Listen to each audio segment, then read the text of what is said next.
नमस्कार, मेरा नाम है अडिक खन्ना और इस समय हम लखनऊ में हैं। लखनऊ आमतौर पे बहुत सारी चीज़ों के लिए जाना जाता है। बड़ा इमामबाड़े के लिए भी जाना जाता है, राजनीति के लिए भी जाना जाता है और जो भी दिल्ली में गतिविधियां होती है उसके लिए भी लखनऊ बदनाम है या नाम है, ये हम नहीं तय करते हैं, मगर क्रिटिक्स तय करते हैं कि नाम है भैया। लखनऊ की राजनीति में तीन बड़े बड़े नाम हैं, संयुक्ता भाटिया, शीला कौल और जूही सिंह। चौथा नाम एक और ऐड ऑन हो गया। महिला है, युवा है, तेज तर्रार नेता है। लखनऊ विश्वविद्यालय से इन्होंने एमकॉम की पढ़ाई भी की। काले झंडे भी मोदी योगी जी को दिखाए और सीएस की भी प्रिपरेशन की। ये बहुत कम लोगों को पता है कि इन्होंने सीएस फाइनल तक इनका सफर तय हुआ।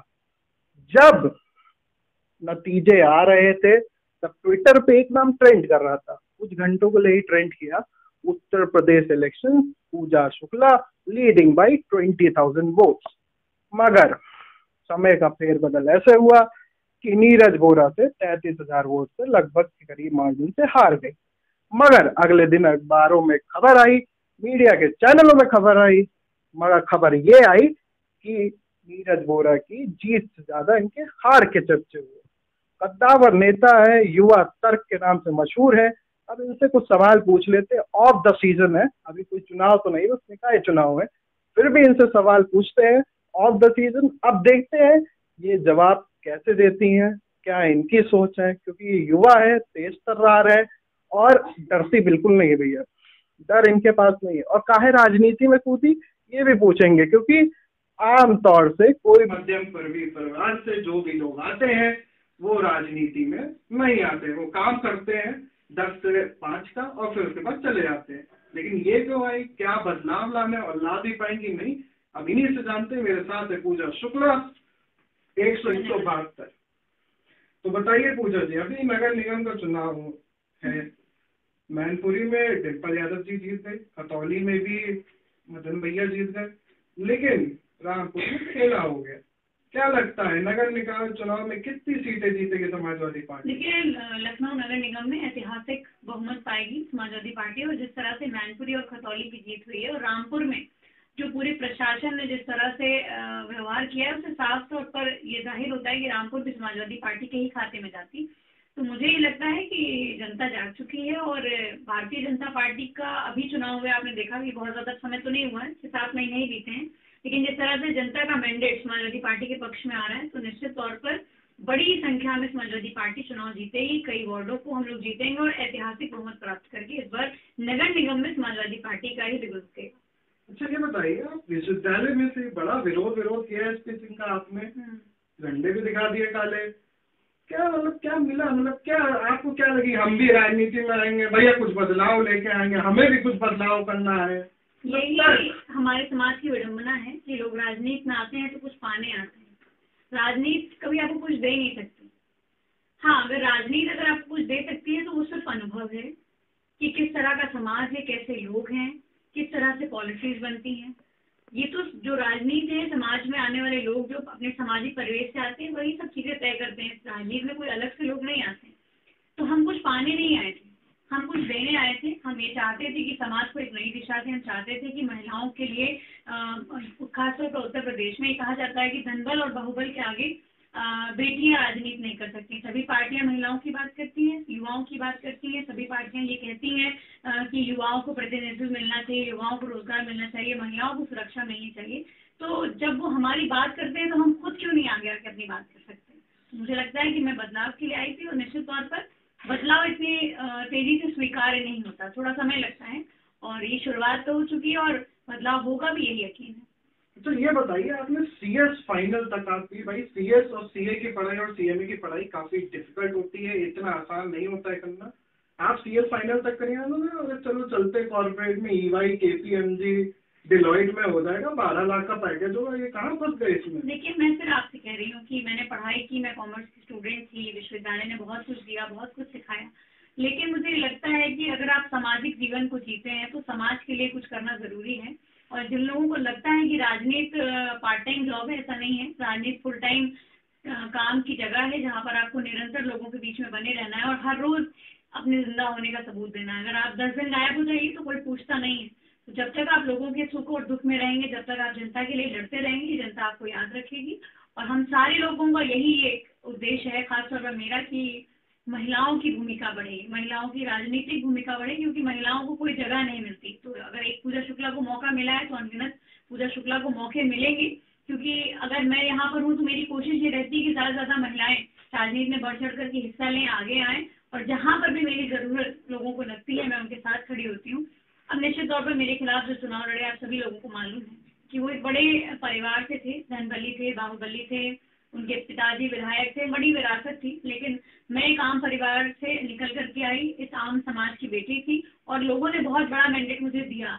मेरे साथ जो भी इलेक्शन में हुआ, बहुत साफ तौर पर मालूम है कि इलेक्शन कमीशन को मेरा 3 दिन बाद अपडेट हुआ। तो क्या उन्होंने किया ये तो मैं नहीं कह सकती, लेकिन हाँ, भारतीय जनता पार्टी के लोग ये नहीं चाहते थे कि पूजा शुक्ला चुनाव जीते, एक आम परिवार की बेटी चुनाव जीत करके सदन के अंदर जाए। अच्छा, ये बताइए, जब आप 20,000 वोट की लीड में थी 16-17 राउंड में, तब क्या लग रहा था? बस बन गए विधायक? नहीं, मैं ये मानती हूँ कि जब तक परिणाम पूरा ना आ जाए बहुत ज़्यादा खुश होने की आवश्यकता नहीं रहती, क्योंकि राजनीति में तो लास्ट टाइम पर ही गेम चेंज होते हैं। लेकिन हाँ, ये बुरा जरूर लगा कि जिस तरह की नाइंसाफी हुई, जिस तरह से पूरे प्रशासन ने मिलकर के जो नाइंसाफी की, ये बहुत दुखद है। क्योंकि मुझे लगता है कि मैं शायद जीत करके जाती तो मुझे अपना साम्राज्य नहीं बढ़ाना था, ना मुझे अपने साम्राज्य को बचाने के लिए विधायक बनना था, मुझे तो लोगों के लिए काम करने के लिए विधायक बनना था। मेरे विधानसभा क्षेत्र में बहुत सारे इलाके अभी भी बहुत पिछड़े हैं। मैं अभी भी जब बारिश होती है फजुल्लागंज में, जब आधे आधे पानी में जाती हूँ, तो मुझे वो तकलीफ का एहसास होता है कि ये लोग कैसे एक जगह से दूसरी जगह जाते होंगे। जब मैं सड़कों और नालियों की हालत देखती हूँ तो तकलीफ होती है कि हम लखनऊ जैसे राजधानी में रहते हैं, जहाँ पर आज भी सड़क नाली पानी के लिए हमारा लखनऊ तरस रहा है, हमारी लखनऊ उत्तर विधानसभा तरस रही है। मेरे चुनाव में ही मुद्दे थे कि अगर मुझे मौका मिलेगा तो मैं अभिनव मॉडल स्कूल, एक जो जहांगीरपुरम में हमने बनाया, वो हम कोशिश करेंगे कि ज़्यादा से ज़्यादा वार्डों में जा सके। मेरी कोशिश थी कि जो अस्पताल, प्राथमिक चिकित्सालय, पीएचसी बंद पड़े हैं, उनको खुलवा करके दोबारा उनमें लोगों का इलाज हो सके। मुझे अपना अस्पताल नहीं चलाना था, मुझे अपना पेट्रोल पंप भी नहीं चलाना था, मुझे तो लोगों के लिए काम करना था। लेकिन दुर्भाग्य है, और मैं ये मानती हूँ कि जनता ने मुझे बहुत प्यार दिया, बहुत स्नेह दिया, और निश्चित तौर पर आने वाले समय में हम इतना बड़ा मार्जिन क्रिएट करेंगे कि कोई कितने भी घंटे काउंटिंग रोक लेगा, चुनाव नहीं हरा पाएगा।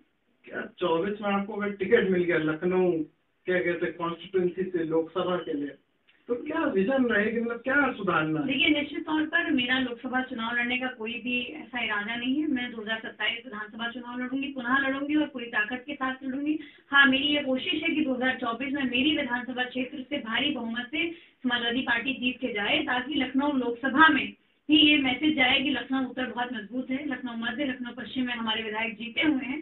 तो निश्चित तौर पर जो भी हमारा प्रत्याशी लखनऊ लोकसभा का आएगा, उसको पूरी मजबूती से चुनाव लड़ाएंगे, और वो प्रत्याशी नहीं लड़ेगा, पूरी समाजवादी पार्टी लड़ेगी, मैं स्वयं लड़ूंगी। लेकिन मेरा बस कहने का आशय ये है कि मेरा मिशन 2024 में। अगर आपको टिकट दे दिया, अखिलेश भैया ने कहा, अरे पूजा जी आप इधर आइए, हम आपकी परफॉर्मेंस से बहुत खुश हैं, आप युवा तर्क हैं, टिकट ले जाइए, आप चुनाव लड़िए। अब ये तो बात की बात है, पार्टी तय करेगी, जैसा भी तय होगा उसके बाद में बात कुछ कह सकते हैं। अच्छा, ये बताइए, घर वाले कुछ नहीं बोलते कि कहा राजनीति में, कहा ये सब आम तौर पे नहीं होता, मगर आपने ब्रेक द बैरियर, एक तोड़ दिया, तो कैसा लगता है? जब भी आप कुछ नया काम करेंगे तो घर वाले जाहिर सी बात है कि अपने बच्चों का भला चाहते हैं, वो नहीं चाहते कि उनके बच्चे को वो संघर्ष करना पड़े जो उन्होंने किया। लेकिन निश्चित तौर पर मेरे परिवार ने मेरा साथ दिया, मुझे समर्थन दिया, और आज मैं जो कुछ भी हूँ मैं अपने पिताजी की वजह से हूँ।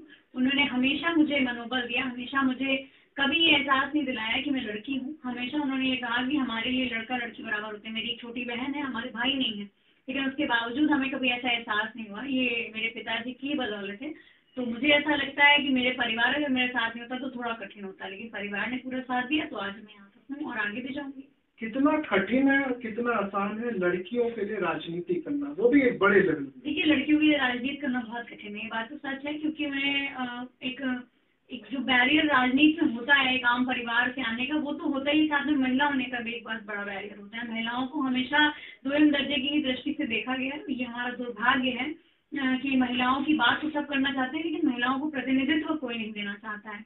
तो महिलाओं के लिए बहुत तकलीफ होती है, क्योंकि भाई हर जगह एक तरह से देखिए एक्सप्लॉयटेशन है लोगों के साथ।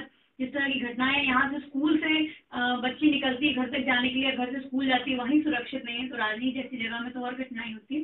लेकिन मेरा मानना है कि अगर बड़ी संख्या में महिलाएं राजनीति के अंदर आएंगी तो बदलाव निश्चित होगा। जब हमारी संख्या ज़्यादा होगी तो इस तरह के जो केसेस आते हैं, जो आप चीजें देखते हैं कि महिलाओं के साथ किस तरह का व्यवहार होता है, उसमें कमी आएगी। महिलाओं को खुद बोलना पड़ेगा, खुद बोलना पड़ेगा। भाजपा को आप कैसे देखती हैं, मतलब क्या क्या 2014 से क्या चेंज है, क्योंकि आप तो भाई युवा पीढ़ी में थी। देखिए, भाजपा भारतीय जनता पार्टी ने वादे तो बहुत किए, जनता की बातें बहुत की, वादे बहुत किए, लेकिन सिर्फ बातों से काम नहीं चलता, धरातल पर कुछ नहीं किया। आज अगर युवा रोजगार के नाम पर भारतीय जनता पार्टी को वोट दे करके आया, तो वो उस रोजगार के सवाल पर जब उस युवा को रोजगार की जगह लाठी मिलती है, हाथों में हथकड़ियां पहना करके उनको जेल में डाल दिया जाता है, तो तकलीफ तो स्वाभाविक है। जब महिलाओं की सुरक्षा की बात होती है और भारतीय जनता पार्टी कहती है कि अब की बार मोदी सरकार और बहुत हुआ नारी पे अत्याचार, और उसके बाद भी अगर नारियों पर अत्याचार होता है, बलात्कारियों को संरक्षण मिलता है, तो भारतीय जनता पार्टी की द्वयम दर्जे की जो नीति है वो साफ तौर पर भारतीय जनता पार्टी के लोगों के साथ साथ पूरा देश देख रहा है कि आज हमारे देश की अर्थव्यवस्था कहाँ है, महंगाई कहाँ है। जो स्मृति ईरानी सिलेंडर लेकर के सड़कों पर मार्च किया करती थी, वो स्मृति ईरानी कहाँ है। आज हाथरस के अंदर से लेकर उन्नाव तक बेटियों के साथ बलात्कार हो रहा है, दुराचार हो रहा है और थानों में मुकदमे में नहीं दर्ज हो रहे। तो हम जिस समाज के अंदर जी रहे हैं, जिनके मुद्दे तो भारतीय जनता पार्टी ने उठाए, लेकिन उन पर काम क्या किया, धरातल पर तो कुछ भी नहीं किया। तो धरातल के सवाल पर जब हम जाएंगे तो मुझे लगता है कि भारतीय जनता पार्टी भारतीय जुमला पार्टी है, और जुमलों के सहारे कब तक आप लोगों को बेवकूफ बनाएंगे। लेकिन अब जनता जाग चुकी है, और रामपुर में जो हुआ सो हुआ, लेकिन मैनपुरी और खतौली के मैंडेट ने बता दिया कि उत्तर प्रदेश की जनता पर जाता है। अच्छा, ऐसी क्या चीज है, मतलब भाई युवाओं की भी एस्पिरेशन होती है कि हम भी राजनीति ज्वाइन करें, तो ऐसी क्या चीज है कि आपके दल को चुने और भाजपा को ना चुने? देखिए, मैं ये मानती हूँ कि अगर हमारे दल की बात करें, समाजवादी पार्टी की बात करें, तो जब मैं समाजवादी पार्टी के अंदर नहीं थी तो मुझे अखिलेश यादव जी हमेशा बहुत प्रभावित करते थे, क्योंकि वो एकमात्र ऐसे मुख्यमंत्री थे जिन्होंने कभी धर्म की बात नहीं की, कभी जाति की बात नहीं की। हमेशा अगर बात की तो विकास की बात की, एक्सप्रेसवे की बात की, आपकी सड़क की बात की, किसान पथ की बात की, किसानों के लिए बात की, महिलाओं के लिए बात की, महिलाओं को 10-90 दिया, लैपटॉप से जोड़ा। तो कहीं ना कहीं मुझे लगता है कि युवाओं की अगर कोई बात करता है, प्रमुखता से युवाओं के मुद्दे भी उठाता है, तो अखिलेश यादव जी उठाते हैं। मुझे याद है अपने विश्वविद्यालय का एक मामला कि जब अखिलेश यादव जी मुख्यमंत्री थे, वो हमारे विश्वविद्यालय हैं, हमारे विश्वविद्यालय के कुलपति ने कहा कि फंड नहीं है, तो 100 करोड़ तत्काल उन्होंने विश्वविद्यालय को दी। तो ऐसा मुख्यमंत्री तो मैंने कभी नहीं देखा जो बात आपकी हुई इधर और उन्होंने तुरंत काम किया। कभी भी उनकी सरकार में इतने आंदोलन हुए, लेकिन छात्रों पे कभी मुकदमे नहीं दर्ज हुए, उनके सरकार में लोगों को जेल नहीं भेजा गया, उनका दमन नहीं किया गया, बुलडोजर नहीं चला करके लोगों को डराया धमकाया नहीं गया। तो लोकतंत्र के लिए और स्वच्छ सभी की राजनीति के लिए समाजवादी पार्टी से बेहतर कोई ऑप्शन नहीं। आप सोचिए कि एक सामान्य परिवार की पूजा शुक्ला भी चुनाव लड़ सकती है। यही समाजवादी पार्टी की यूएसपी है, यही उसकी क्वालिटी है कि आम परिवार से आने वाले लोगों की भी वो मदद करते हैं। और मुझे लगता है कि आप मुझे बताइए कि कितने लोग, कितनी ऐसी पार्टियां हैं जिन्होंने सामान्य परिवार से आने वाले नौजवानों को, महिलाओं को मौका दिया हो।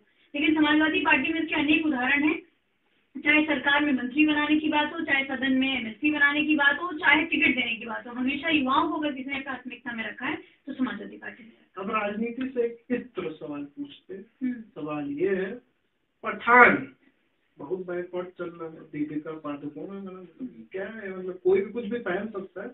आप युवा होने के नाते, हम छोड़ कर राजनीति आप टिकट विकेट लड़ी, वो तो सब चलता रहेगा, युवा होने के नाते इसको कैसे देखती है कि किसी भी रंग जाति कुछ खाने को लेके लोग मोनोपोली बनाने लगते हैं एक चीज को? देखिए, कोई भी रंग, कोई भी खाने पीने की चीज है, किसी की पर्टिकुलर नहीं है, सबको अधिकार है, सब जो रंग चाहे पहन सकते हैं। किसी के खाने पीने, पहनने, ओढ़ने, निकलने पर सवाल नहीं होना चाहिए।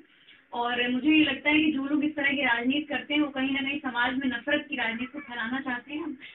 भगवा रंग हमेशा हम लोगों के लिए सर्वमान्य रहा है। हमारे यहाँ तो मंदिरों का रंग भगवा होता है, हमारे यहाँ तो जो साधु संत है उनकी वेशभूषा भगवा होती है। लेकिन किसी का कलर पर मोनोपोली नहीं है, किसी का एक ही वो कलर पर अधिकार नहीं है, सबका अधिकार है। और मुझे लगता है कि जिस तरह की राजनीति सिनेमा के अंदर हो रही है, ये बहुत दुखद है, क्योंकि सिनेमा हमेशा राजनीति से अलग रहा है। सिनेमा ने हमेशा पर्दों पे वो चीजें दिखाई हैं जो कहीं ना कहीं समाज के अंदर होती आई हैं। तो मुझे लगता है कि सिनेमा को दूर रखना चाहिए राजनीति से। और बाकी मुझे बहुत ज्यादा जानकारी नहीं है कि उस गाने में क्या हुआ, और मैं बहुत देखती नहीं हूँ, बहुत इंटरेस्ट नहीं मेरा, तो इसलिए मुझे बहुत नहीं पता। लेकिन मेरा इतना जरूर कहना है कि किसी भी रंग, किसी भी मजहब पे जबरदस्ती मत थोपिए, और किसी भी रंग को मोनोपोली मत कर लीजिए अपनी कि ये मेरा ही रंग है और इसको कोई और नहीं पहन सकता। आपकी इंस्पिरेशन कौन है? मेरे इंस्पिरेशन अखिलेश यादव जी, क्योंकि वो लोगों के लिए, युवाओं के लिए काम करते हैं। और मुझे ऐसे नेता बहुत पसंद है। आज के समय में हम राम मनोहर लोहिया को तो मैंने नहीं देखा, और ना ही मैंने भगत सिंह को देखा है, पढ़ा है, लेकिन अखिलेश यादव जी को देख करके लगता है कि युवाओं के लिए अगर कुछ परिवर्तन कोई कर सकता है या कोई पॉजिटिव एस्पेक्ट्स के साथ राजनीति करता है तो अखिलेश यादव। महिला में कौन